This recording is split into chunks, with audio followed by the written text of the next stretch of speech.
Vous êtes dirigeante ou dirigeant de TPE ? Vous êtes intéressé par les enjeux et les défis des très petites entreprises ? Vous souhaitez qu'on parle plus et mieux de ce que vous vivez au quotidien ? Sortez de l'anonymat.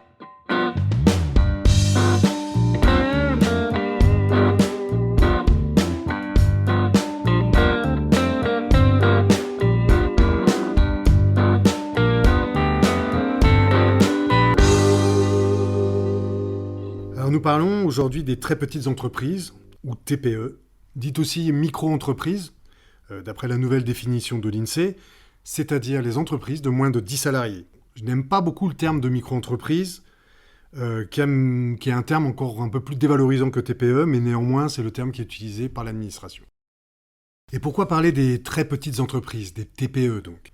Parce qu'elles représentent 90% des entreprises en France et 20% de la valeur ajoutée, ce qui n'est pas négligeable. C'est pas du tout la même structure de type d'entreprise qu'en Allemagne, par exemple, où il y a plus d'entreprises de taille intermédiaire. Et enfin, pourquoi parler des dirigeants de TPE ?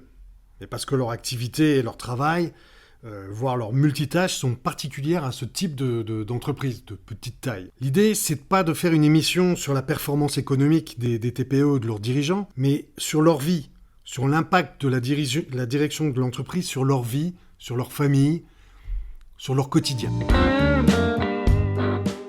Vous écoutez les podcasts Ma vie de patron, la chaîne des dirigeants de petites entreprises. Alors pourquoi je vous parle des très petites entreprises ? Parce que je suis moi-même entrepreneur. J'ai créé mon entreprise il y a 25 ans. On vient de fêter donc les 25 ans de l'entreprise, une entreprise de communication digitale. Et donc j'ai une certaine légitimité à parler de gestion d'entreprise, et notamment de TPE. Et en 25 ans, je me suis aperçu en plus que les problématiques que je rencontrais dans le quotidien de la gestion de cette entreprise étaient rencontrées aussi par d'autres collègues chefs d'entreprise. J'ai la chance d'être hébergé dans un hôtel d'entreprise, donc ce qui me permet aussi de côtoyer d'autres chefs d'entreprise de petite taille. Et je me suis aperçu, comme je disais, que ce quotidien, il était un peu équivalent au mien. Évidemment, les métiers sont différents. J'ai des collègues qui sont dans le bâtiment, qui sont dans le service, qui sont dans d'autres secteurs d'activité. Mais finalement, ils rencontrent à peu près les mêmes difficultés, les mêmes problématiques, les mêmes interrogations que moi quand j'ai commencé, et toujours les mêmes auxquelles je suis confronté dans la gestion quotidienne de mon entreprise. Alors, voilà, j'ai dit les dirigeants de TPE, c'est qui ? Ce sont des dirigeants d'entreprises de tout type d'activité. Ça peut être des commerçants, ce sont des très petites entreprises. Souvent, ils exercent seuls, mais ils peuvent avoir des salariés, évidemment. Ça peut être des consultants. Les consultants, souvent, sont seuls, mais ce sont des très petites entreprises. Ça peut être des artisans, équivalents aux commerçants. Toutes les entreprises de services, en général, sont des très petites entreprises. Souvent, c'est moins vrai dans l'industrie, quoique j'ai connu des petites industries, même dans l'agroalimentaire, avec une dizaine de personnes, donc qu'on peut qualifier de très petites entreprises aussi. Donc les problématiques, évidemment, sont différentes en fonction des métiers. On n'est pas confronté aux mêmes normes, aux mêmes exigences aussi administratives. C'est évident en fonction du métier qu'on exerce ou du secteur d'activité qu'on exerce. Sans parler, par exemple, des agriculteurs qui sont chefs d'exploitation. Ils sont également chefs d'entreprise, de très petites entreprises, avec un régime général, ou pas général, lié à la MSA qui est différent, mais néanmoins, ils gèrent quand même des entreprises et une exploitation. Alors, qu'est-ce qui est spécifique au TPE ? C'est là que c'est intéressant, parce que je me suis toujours posé la question du pourquoi d'abord. Alors ça fera l'objet peut-être d'autres podcasts. Pourquoi on reste une très petite entreprise sur cette taille d'entreprise ? Il y a des entreprises qui démarrent très petites et qui deviennent très grandes, qui deviennent multinationales. Les exemples de start-up qui deviennent très grandes, il y en a quand même relativement peu. On verra ça dans d'autres podcasts. Mais qu'est-ce qui est spécifique aux très petites entreprises ? C'est le fait que le dirigeant, il est confronté à une multitude de tâches en même temps. Donc, quand je dis multitâche, alors c'est un terme qui vient de l'informatique, mais qui s'applique assez bien à la gestion des très petites entreprises. On gère tout en même temps. Que ce soit du management, qu'on doit faire des achats, qu'on doit gérer un certain nombre de problématiques avec l'administration. Enfin, on gère tout en même temps. On doit également peut-être produire, parce que le chef d'entreprise, des fois, il est à la production. Ça dépend s'il est tout seul ou s'il a des salariés. Ou à des moments de son activité, il est obligé de mettre la main à la pâte. Donc, il est obligé de gérer un certain nombre de choses autour de lui. Ça, c'est un des premiers caractères, je pense, qui est différent d'un chef d'entreprise, d'une entreprise plus importante, d'une PME déjà, ou dans une PME, je ne veux pas dire que la charge de travail est moindre dans une PME, mais la répartition du travail est moindre, puisque dans une PME, ou voire dans une entreprise de taille intermédiaire ou dans un grand groupe, il y a une délégation d'un certain nombre de postes ou de fonctions qui fait qu'il est plus un coordinateur de toutes ces fonctions à un moment donné. Quand je parle du dirigeant d'entreprise. Le deuxième aspect de la direction d'entreprise dans une très petite entreprise, une TPE, c'est la charge mentale. C'est-à-dire à cause du fait qu'on doit gérer un certain nombre de choses en même temps, le plus souvent, c'est qu'on a une charge mentale très très importante. On parle souvent de la charge mentale pour les femmes qui doivent assurer le ménage, les enfants, les courses, etc. Le chef d'entreprise, qui est d'ailleurs aussi une femme, ne pas l'oublier, et il est confronté à cette charge mentale parce qu'il est obligé de penser à tout. Comme il fait la coordination à lui tout seul de tous les corps de métier qui existent dans cette petite entreprise, dont il fait lui-même un certain nombre d'activités au sein de l'entreprise, il est obligé de penser à tout ce qui affecte l'entreprise, tout ce qui fait durer l'entreprise, tout ce qui fait tourner l'entreprise. Et donc en ça, la charge mentale est très importante. Elle est d'autant plus importante quand il y a des problèmes, si on a des problèmes avec des clients qui ne veulent pas payer, des clients qui sont exigeants. On peut avoir des problèmes avec l'administration, un problème avec les URSSAF, avec un certain nombre d'administrations qui ont certaines exigences, qui interviennent à certains moments de la vie de l'entreprise et qui ajoutent une pression particulière à des moments où c'est jamais le moment, on va dire, quand on a ce genre de soucis, mais cette charge mentale, elle est présente en permanence.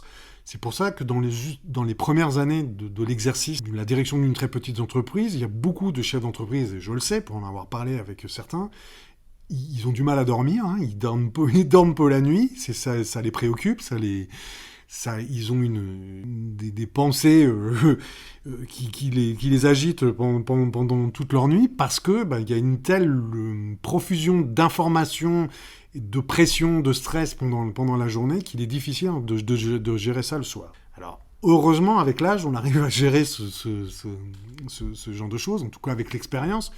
Et surtout quand ça va mieux, quand ça va mal, évidemment, on a une certaine pression, c'est toujours plus difficile. Mais c'est vraiment une caractéristique, cette charge mentale, parce que il est très difficile de s'en débarrasser. Pour preuve, c'est que souvent, moi j'ai entendu, et moi-même je l'ai vécu, c'est-à-dire qu'on a souvent on parle de problèmes de trésorerie au sein des entreprises, et surtout des petites entreprises. Il y a des mois où on se retrouve à court de trésorerie parce que les clients n'ont pas payé à temps, parce que il faut payer des échéances aux URSSAF, il faut payer les salaires, il faut payer un certain nombre de choses, et ça n'attend pas. Et donc on se retrouve à court de trésorerie, qu'est-ce qu'on fait ? Il y a un gros stress là qui se produit, et puis c'est de la charge mentale, là elle s'exerce à plein, parce qu'on ne sait pas comment on va s'en sortir, on trouve toujours des solutions, la plupart du temps, des fois non. On parlera aussi de ces aspects-là pendant les podcasts, là, quand on est confronté à une cessation de paiement, un dépôt de bilan, des choses comme ça c'est une expérience très, très traumatisante, notamment en France, parce que l'échec n'est pas accepté du tout en France. Mais donc voilà, ça c'est très très important. Donc comme je vous le disais, la charge mentale, elle s'exerce notamment en matière de finances, parce que le cœur de l'activité d'une entreprise, c'est de créer de la richesse, de créer des richesses, donc de faire du chiffre d'affaires. Ne nous voilons pas la face, une entreprise doit gagner de l'argent pour faire face à ses charges, d'autant que, et ça on l'oublie souvent, mais en France en particulier, il faut commencer à payer pour pouvoir exercer une activité dans une entreprise. C'est-à-dire qu'il y a des charges minimum, il y a des charges minimum ou des cotisations minimum à payer auprès d'un certain nombre d'organismes comme les URSSAF ou les caisses de retraite, qui fait qu'il faut qu'on dégage un certain nombre de chiffre d'affaires pour pouvoir faire face à ces charges. Donc la charge s'exerce donc au niveau financier, parce que moi je me souviens très bien avoir eu mais vraiment la boule au ventre à un certain mois où il n'y avait pas d'argent, quoi. Il y avait pas de, quand on commence, il faut faire de la prospection commerciale, on n'est pas connu, on n'a pas de notoriété. Du coup, il faut aller chercher des clients, convaincre des clients de nous faire confiance. Donc les gens ne nous connaissent pas, on n'est rien. Et donc il faut que l'argent rentre. Puis en plus, il faut faire le travail avant que l'argent rentre. Donc ça met un certain temps. Donc souvent, en plus, on se paye pas. Donc ça, je pense que je ferai un podcast particulier là-dessus, mais le chef d'entreprise, au départ, le créateur d'entreprise, et c'est ô combien partagé avec tous mes confrères, parce que j'en ai parlé aussi avec mes confrères de nombreuses fois, dans les premiers mois, en tout cas, de la création d'entreprise, souvent, le chef d'entreprise ne se paye pas. Il peut très bien avoir des salariés qu'il paye et lui-même ne se paye pas. Et vous comprenez que ça crée des fois une petite distorsion là dans le travail qu'on peut produire, ou aussi mais une certaine forme de charge mentale aussi. Donc ça, c'est quelque chose qu'on oublie, mais la plupart des gens qui démarrent ne se payent pas dans les premiers mois, voire les premières années, ou peu, en tout cas dans les premières années de leur activité. Et il faut pouvoir mentalement encaisser cette chose-là, quoi. Alors, ça dépend des activités. Il y a des gens qui créent des entreprises, ils ont tout de suite un chiffre d'affaires, soit parce qu'ils ont repris une activité qu'ils avaient avant, ils reprennent des clients, ils continuent. Enfin, il y a toutes sortes de situations, hein, c'est bien possible. Et donc, dans ces cas-là, il n'y a pas forcément cette problématique-là, mais quand même, je ne m'avancerai pas sur un pourcentage, mais j'aurais dit dans 80%, 90% des cas, quand on démarre une entreprise, on a cette pression financière-là au début, qui est vraiment très, très importante. Dans la vie de l'entreprise, ça peut aussi se produire, parce qu'il peut y avoir des retournements de conjoncture, par exemple, hein. Une situation économique qui n'est pas favorable pour une activité donnée, par exemple, eh bien le chef d'entreprise se retrouve confronté à une baisse de commandes, plus d'argent qui rentre, et malheureusement on le voit dans certains contextes économiques, dans certaines conjonctures économiques, il y a des entreprises qui déposent le bilan. Les autres points spécifiques à la gestion d'une très petite entreprise, c'est d'abord la proximité avec les salariés. Alors, quand on a des salariés, parce que j'ai parlé des consultants tout à l'heure, qui exercent seuls, mais c'est pas une obligation. Il y a certains consultants qui exercent dans des cabinets de consultants, donc ils sont plusieurs, voilà, et souvent associés, et qui ont des sociétés d'exercice libéral, par exemple, ou équivalent. Donc, un des points importants dans les TPE, oui, c'est la proximité avec les salariés, qui n'existe pas forcément dans une entreprise de plus grande taille, parce qu'évidemment, il y a une distance hiérarchique qui se crée entre un salarié de base, on va dire, entre guillemets, c'est pas péjoratif dans mon esprit, et puis le dirigeant, je sais pas, dans des grands groupes où il y a 500, 1000, 2000 personnes, c'est évident qu'il n'y a pas de proximité entre le dirigeant ou la dirigeante de l'entreprise et le salarié qui est dans un bureau, quelque part en France ou dans un autre pays d'ailleurs, puisque les grands groupes ont plusieurs localisations géographiques. Alors, cette proximité avec les salariés, c'est à la fois une force et une faiblesse, parce que finalement, comme on a une grande proximité avec ces salariés-là, nos salariés, on vit avec eux.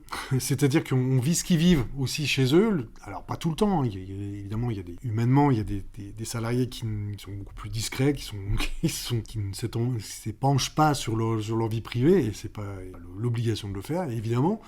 Mais néanmoins, forcément, quand on passe plusieurs années avec des salariés, eh bien, on est au courant d'un certain nombre de choses, on est au courant des accidents de parcours, des fois dans les vies de ces salariés, des mauvaises relations avec les conjoints, des fois, voire même au-delà des mauvaises relations, hein. J'ai eu des cas par exemple, de violence intraconjugale. Et donc, on a une obligation d'agir, ou en tout cas de conseiller, ou de protection. Donc voilà, on accompagne les personnes, et ça c'est vrai, enfin à mon avis, surtout dans les très petites entreprises. Alors c'est en même temps c'est une grande satisfaction, parce que je trouve que on a cette proximité au-delà, aussi elle est enrichissante. Ça amène humainement, au niveau des relations humaines, ça amène quelque chose de beaucoup plus intéressant, et c'est pareil, j'en ai discuté avec d'autres confrères, et ils ont cette même appréciation là des relations qu'ils ont dans leur entreprise, ils veulent préserver ça.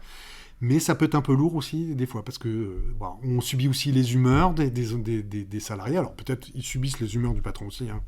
On va, on va pas se voiler la face, mais néanmoins, voilà, on a, je sais pas, 5, 6, 7, 8 salariés, eh bien, on a toute cette vie-là qui est avec nous, qui nous accompagne, et que quelquefois on doit gérer aussi. Parce qu'ils nous demandent aussi, des fois, de les accompagner dans des périodes ou dans des phases plus difficiles ou plus complexes. Les salariés ont une certaine exigence, donc on a aussi on est en prise directe, donc forcément, en fonction des exigences, ça peut être au niveau des congés, ça peut être au niveau des horaires, des choses comme ça, donc on doit, alors il faut que les règles soient claires, mais il faut qu'on affiche des règles et que les règles soient partagées par tout le monde. Et des fois, c'est un petit peu dur de faire appliquer ça, parce que forcément, hein, on est humain, donc on essaie de déroger à un certain nombre de règles. L'arrivée, par exemple, en tout cas dans l'entreprise, au bureau, des choses comme ça, ou de respecter les temps de travail, ou de respecter les procédures qui ont été mises en place. Les procédures, elles peuvent être mises en cause, mais quand il y a des procédures qui sont écrites ou qui sont formalisées, on les respecte, parce que sinon, l'entreprise ne fonctionne plus. Encore une fois, elles peuvent être remises en cause ou améliorées. Moi, j'essaie toujours d'avoir ce processus d'amélioration au sein de l'entreprise, en tout cas de la qualité et de la relation des procédures au sein de l'entreprise. Mais néanmoins, voilà, des fois, on est confronté à devoir exercer une autorité, parce que c'est bien ça, un chef d'entreprise, il exerce une autorité. On parle de management, qui est un terme évidemment anglo-saxon, mais on exerce une autorité et on doit appliquer de façon peut-être autoritaire des fois, ou directive, certaines dispositions qui ont été prises, instituées dans l'entreprise. Et donc ça peut être difficile pour certains, parce qu'en fonction de la personnalité du chef d'entreprise, on n'est pas forcément préparé à faire preuve de cette autorité-là, de faire preuve, d'exercer finalement une sorte de police dans l'entreprise. Donc ça peut déplaire à certains. Moi, je sais qu'au départ, j'étais pas du tout préparé à ça. Mais en même temps, l'autorité, c'est aussi se faire respecter, et le respect aussi découle d'une certaine autorité. Voilà. Le respect découle aussi de la compétence, hein. Forcément, il faut qu'on soit reconnu comme compétent dans notre domaine, en tout cas en tant que dirigeant, mais aussi dans le métier qu'on exerce, mais aussi en fonction de cette autorité-là. Mais je pense qu'on a aussi une autorité quand on est sûr de soi et quand on sait ce qu'on raconte et ce qu'on demande à ses salariés. On peut être remis en cause, hein. Si un salarié dit non, moi je préfère que ça soit pas comme ça parce que je pense que ça serait mieux comme ça, je suis capable de l'écouter aussi, mais bon, voilà. Donc ça, c'est difficile, cette proximité avec les... Alors c'est difficile et enthousiasmant, c'est les deux, cette proximité avec les salariés. Le dernier point, c'est l'impact sur la vie de famille. Alors on peut être dans toutes sortes de situations familiales, hein, conjoint, pas conjoint, enfin peu importe, quand on est dirigeant ou dirigeante d'entreprise, mais le cas quand même de beaucoup de dirigeants d'être en couple, par exemple. Alors je parle de ça parce que en tout cas la création d'entreprise puis la gestion d'une très petite entreprise a un impact énorme sur la vie du couple. La première chose, c'est que quand on crée une entreprise, déjà, si vous avez un conjoint qui n'est pas du tout dans la culture d'entreprise, qui est par exemple fonctionnaire, comme moi, il y a une peur panique qui s'installe au départ, même si elle est tue, il y a une peur qui fait que qu'est-ce qui va se passer ? Est-ce que l'entreprise va péricliter ? Est-ce qu'on va avoir des dettes ? Enfin, un certain nombre de peurs comme ça qui surviennent auprès de son conjoint. Et ça, faut en tenir compte, hein, parce que si on veut faire perdurer son couple, il vaut mieux pouvoir en parler et puis rassurer, si on peut. C'est pas toujours le cas, malheureusement. Mais voilà. Et il faut qu'on soit accompagné, parce que c'est là qu'on voit aussi la solidité des couples, hein. C'est-à-dire où l'un est entrepreneur. Alors, je ne parle pas des couples où les deux sont entrepreneurs. Ça existe aussi, évidemment, ça existe tout. Aussi, il y a des couples de commerçants, des couples d'entrepreneurs dans différentes activités. Eux, ils ont un projet commun, ils vont dans le même sens, etc. C'est une autre problématique. C'est des dirigeants d'entreprise qui ont un conjoint ou une conjointe qui n'est pas du tout dans cette dynamique-là, et puis qui ne connaît pas comment forcément les tenants, les aboutissants de la création d'entreprise ou de la gestion d'entreprise. Et donc souvent ça pose des problèmes, surtout au démarrage, à la création d'entreprise. L'autre aspect aussi de ça, c'est que souvent un créateur d'entreprise, il passe quasiment tout son temps à son entreprise. Donc du coup, il néglige sa vie de famille, il n'est plus là, il rentre tard le soir, il repart tôt le matin. Au bout d'un moment, le conjoint ou la conjointe, surtout s'il y a des enfants, va vous dire bon bah ça va, ça suffit un moment quoi, parce que c'est peut-être que tu vas t'occuper un peu des enfants, parce que voilà, j'en ai un peu marre quoi. Et puis, j'ai pas que ça à faire. Alors c'est très dommageable. Alors dans mon cas, je suis assez organisé, J'ai une femme qui est infirmière dans le service public, donc voilà, avec des horaires décalés. Donc de toute façon, j'avais pas le choix. Il fallait que soit je sois là le matin ou soit là le soir, en fonction des horaires décalés, pour m'occuper des enfants, leur donner à manger, faire prendre un bain, les coucher, etc. Donc du coup, on s'était arrangé comme ça. Mais néanmoins, quand même, j'y passais beaucoup de temps, même le week-end, etc. Donc ça veut dire, on sort pas. Enfin voilà, et il faut trouver un équilibre. C'est ça qui est compliqué dans la vie d'un chef d'entreprise. Il ne faut pas négliger l'un ou l'autre, ou alors c'est un choix délibéré. Hein. Ça peut être un choix, on consacre sa vie à son entreprise, mais à ce moment-là, il ne faut peut-être pas demander à son conjoint ou sa conjointe d'adhérer à ce choix-là. C'est un choix personnel et c'est un choix qui est discuté au sein des couples. Donc ça, c'est vraiment un point très important, parce que j'ai vu beaucoup d'entreprises dans ma vie d'entrepreneur qui ont explosé en vol à cause soit d'une mauvaise communication dans le couple, ou pas de communication du tout, hein, pour le coup, ou alors parce que l'entreprise devenait un conjoint à part entière, quoi, en gros. Donc ça peut pas continuer comme ça. Donc il faut faire très attention à cet équilibre-là, parce que on ne vit pas qu'avec une entreprise, quoi. Évidemment, ça génère de l'argent, ça nous donne un salaire ou une rémunération, mais on ne vit pas qu'avec une entreprise. Il y a autre chose à côté. Donc en tout cas, moi, pour mon équilibre personnel, j'ai besoin d'autre chose dans ma vie, et donc il faut ne pas négliger ça. Moi, j'ai le souvenir de plein de startups comme ça, où le dirigeant... Alors les startups en plus ont une pression particulière, on leur demande d'être innovantes, de lancer des produits très innovants, et en plus on leur demande, alors notamment Oseo autrefois, BPI maintenant, d'avoir une croissance à 2 chiffres et de devenir multinational, parce que voilà, c'est ça qu'il faut faire. On parlera de ces aspects-là, ou d'une autre charge mentale, de la pression qu'il y a sur les entreprises à développer des entreprises avec des très grandes performances. Mais c'est un autre sujet. Donc moi j'ai vu des entrepreneurs de start-up comme ça exploser en plein vol, parce qu'ils y passaient quasiment 100% de leur temps, presque 24 heures sur 24. Alors au bout d'un moment, soit c'est du burn-out, soit c'est le conjoint qui fait son burn-out parce qu'il en a marre. Et donc les entreprises s'arrêtent. Hein.